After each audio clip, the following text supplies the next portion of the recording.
Hey everyone, welcome back to M&M PTE NAATI. This is Manmohit. So guys, in today's video, I am going to share with you all another fill in the blank question from a reading section where I would be explaining you the answers. Why are we picking an answer? Why are we not picking the other answers? So that you are not just gambling through the responses, but actually understanding the logic behind.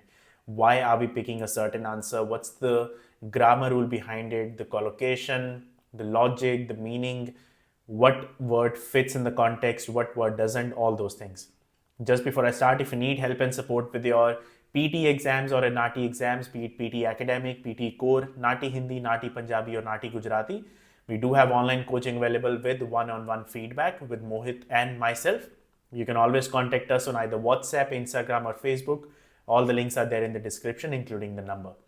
Let's get started with this one. So that is the question, which is a drop down question, basically the other types of fill in the blanks. And here you will get a blank with 4 different options.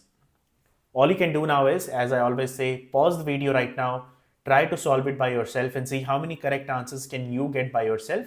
And after that, you can resume the video. You can even put it down in the comments below. How many correct answers were you able to get out of all these 5 blanks? And then you can resume and follow along. Let's understand this one. Starting with the first sentence, so it says, pop art was a cultural dash that began in the mid 20th century. So something to do with cultural, and they're talking about pop art. Options we have are invention, judgment, measurement, and movement. So pop art was a cultural invention that began. We can't begin an invention. So that doesn't make sense over here. Pop art was a cultural judgment. Again, that doesn't fit contextually. Pop art was a cultural measurement, or pop art was a cultural movement that began.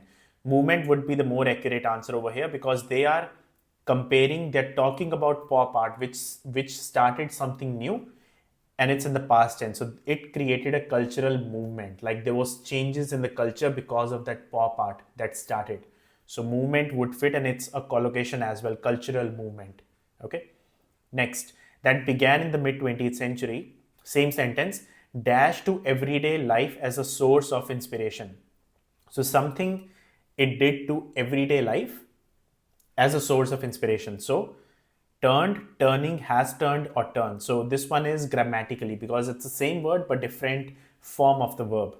So turned to everyday life, turning to everyday life, has turned to everyday life, or turned to everyday life. So turn and has turned.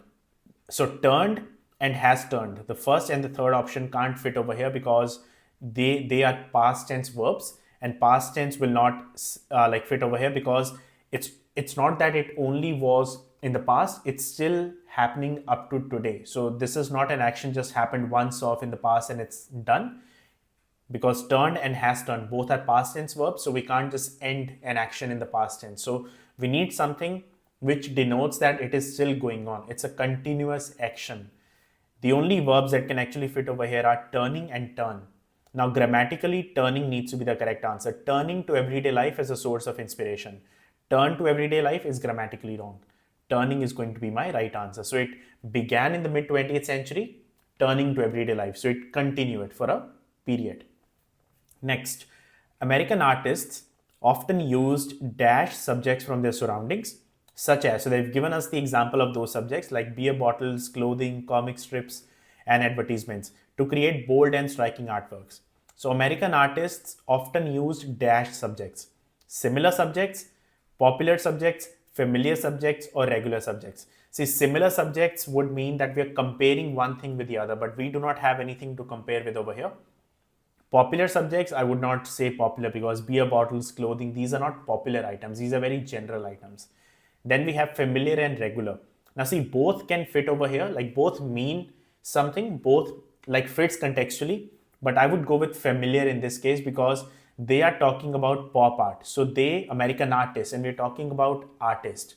And when you talk about artists, they need something familiar because they are artists, they're not regular people.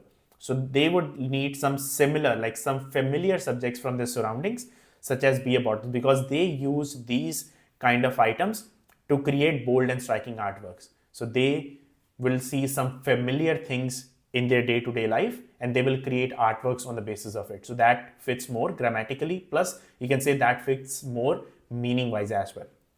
Then we have In the United Kingdom, however, so it's a different country now. In the United Kingdom, however, opposite. Pop art drew heavily from dash found in magazines. So here, American artists were using familiar subjects from their surroundings, but in UK, they drew heavily from dash found in magazines. So what were they looking at in magazines to create those pop arts? Comments, imagery, articles, and titles. Straight away, imagery is going to be the right answer. See, because if you're creating something which is pop art, and artwork is what you're creating, you can't just look at comments, articles, or titles. They are all text based.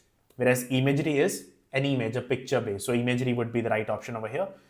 Imagery found in magazines, dash archives and mass media culture. So two more things is what they have mentioned over here: archives and mass media culture.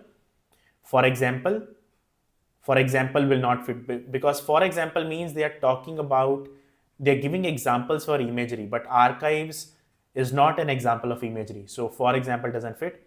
Unless archives, unless means they're contradicting something, but there's nothing going on as in terms of contradiction. As well as makes sense, because imagery as well as in it's a connector. It is saying imagery is one thing, then we have archives and mass media culture. Therefore means as a result, but there's nothing as a result for imagery found in magazines. So archives and mass media culture is not a result of imagery. It's just something which is in addition to the imagery. So as well as would fit best over here. So pop art drew heavily from imagery found in magazines as well as archives and mass media culture. And that's another tip I can give all of you over here is, when you fit a certain word in a sentence in terms of a fill in the blanks, always read out the sentence loudly. Because when you read it out, your brain will help you to remember and recall that does it make sense or not. Because when you speak something out, it's a lot different to just reading something in your mind. And now when I speak out the sentence, it makes perfect sense. Hence, I'm happy with the answers that I have selected. And these would be your correct answers as well. So that is what I wanted to share in this one. Like I said, first preference was to pause the video and try to solve it by yourself. I've got so many other videos as well on the same topic, fill in the blanks, different questions, explaining them. Do watch the other videos as well after this, so that you can practice alongside me. You can understand the logic behind the blanks as to why are we picking a certain word, what's the reason behind it. Because if you get the same questions repeated in the exam, or let's say even if you get something similar, at least then you would be able to think the back end, like why are we picking a certain answer, or similar kind of examples can happen in the exam as well, which will help you to score better in your fill in the blanks. Guys, all the very best for our exams coming soon. Any questions, you can put it in the comments down below. And like I said, if you need online coaching with one-on-one feedback from Mohit and myself, you can always contact us on WhatsApp, Instagram, or Facebook, and we're always there to support you. All the very best, and I will see you all in the very next video.